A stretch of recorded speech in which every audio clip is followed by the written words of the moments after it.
13 वर्षीय नाबालिग की हत्या कर शव यमुना में बहा देने की घटना का पर्दाफाश कर एक बाल अपचारी को लिया अब रिक्शा में।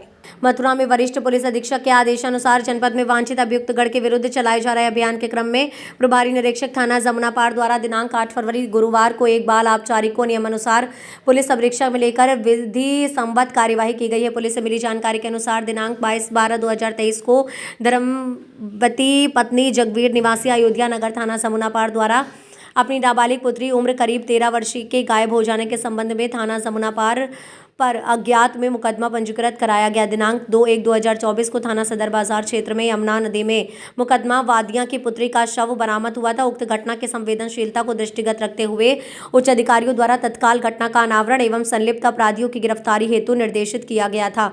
अभियोग की जांच के दौरान पाया गया कि मृतका एवं बाल अपचारी के मध्य प्रेम संबंध थे और दिनांक 20/12/2023 को सुबह समय प्रेमी बाल अपचारी द्वारा मृतक के साथ शारीरिक संबंध बनाए जाने के उद्देश्य से यमुना नदी के किनारे बुलाया तथा यमुना नदी में बने टापू नुमा खेत में एकांत में ले जाकर शारीरिक संबंध बनाने का प्रयास किया, किंतु मृतका किशोरी द्वारा विरोध करने पर प्रेमी बाल अपचारी द्वारा किशोरी की गला दबाकर हत्या कर घटना को छिपाने के उद्देश्य से उसके शव को यमुना में बहा देने की जघन्य घटना को अंजाम दिया गया। पुलिस ने 8 फरवरी गुरुवार को समय 11:20 पर यमुना किनारे से रेलवे पुल के नीचे लक्ष्मी नगर से बाल अपचारी उम्र करीब 15 वर्षीय को अब रिक्शा में ले लिया और विधिवत कार्यवाही करते हुए मुकदमा अपराध संख्या 469/2023 धारा 302, 201, 376, 511 भादवी व 7/8 पॉक्सो अधिनियम थाना जमुनापार में पंजीकृत किया गया।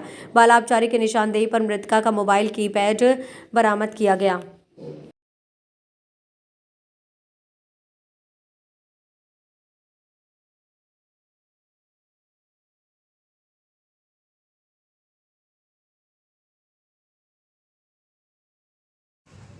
थाना जमुनापार पर 22 दिसंबर को एक 13 वर्षीय बच्ची के गायब होने की सूचना उनके परिजनों ने दी थी। प्राप्त सूचना पर तत्काल अभियोग पंजीकृत किया गया तथा जो गायब बच्ची थी उसकी तलाश शुरू करा दी गई। काफ़ी प्रयास के बाद भी वो नहीं मिल रही थी और इसी बीच 2 जनवरी को थाना सदर क्षेत्र में यमुना जी के धारा के बीच में किसी एक टापू के पास एक नाविक को एक डेड बॉडी की उसको डेड बॉडी दिखी तो उसने लोकल थाने पे थाना सदर पे सूचना दी। सभी टीमें तुरंत एक्टिव हुई और इसमें मृतका की पहचान हुई। पहचान उसी बच्ची के रूप में हुई जो बच्ची 22 तारीख को गायब हुई थी थाना जमुनापार क्षेत्र में। और पोस्टमार्टम के बाद इसमें हत्या की पुष्टि हुई। थ्रॉटलिंग कॉज ऑफ डेथ आया था। उसके बाद हमारी 5 टीमें इसमें लग गई थी इस घटना को अनावरण के लिए, क्योंकि बिल्कुल ब्लाइंड केस था। इसमें सफलता मिली है। सभी हमारे जो टेक्निकल एड्स हैं, मैनुअल मुखबिरी तथा सीसीटीवी कैमरे जो ऑपरेशन त्रिनेत्र में माननीय मुख्यमंत्री जी की प्रेरणा से और पुलिस मुख्यालय के लगातार आ रहे निर्देशों में ज़्यादा से ज़्यादा जो कैमरे लगाए जा रहे हैं, इससे हमें इम्पॉर्टेंट क्लू मिला और इसमें जो आरोपी है उसकी पहचान हुई।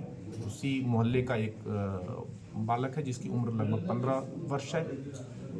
जब उससे पूछताछ किया गया तो उसने पूरी घटना कबूली। उसने बताया कि मैं पहले से उस बच्ची को जानता था और हमारे बीच में बातचीत होती थी, हम लोग मिलते थे और उस दिन भी मॉर्निंग में मिलने के लिए मैंने बुलाया था।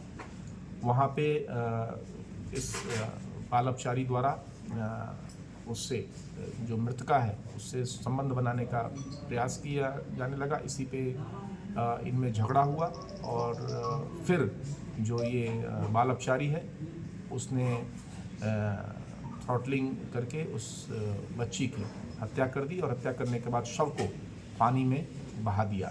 वही शव जो है कुछ दिनों बाद वहाँ पे मिला। इसको अभिरक्षा में ले लिया गया है। आगे की विधिक कार्रवाई इसमें प्रचलित है। ट्रायल भी हम लोग जल्दी संपन्न करा के इसमें जो विधिक अंजाम तक, लॉजिकल कंक्लूजन तक हम लोग इस केस को ले जाएंगे। जो बाल अपचारी है इसके साथ में कोई है या अकेला व्यक्ति? नहीं, अकेला, जैसे मैंने बताया इसके द्वारा अकेले ये घटना कारित की।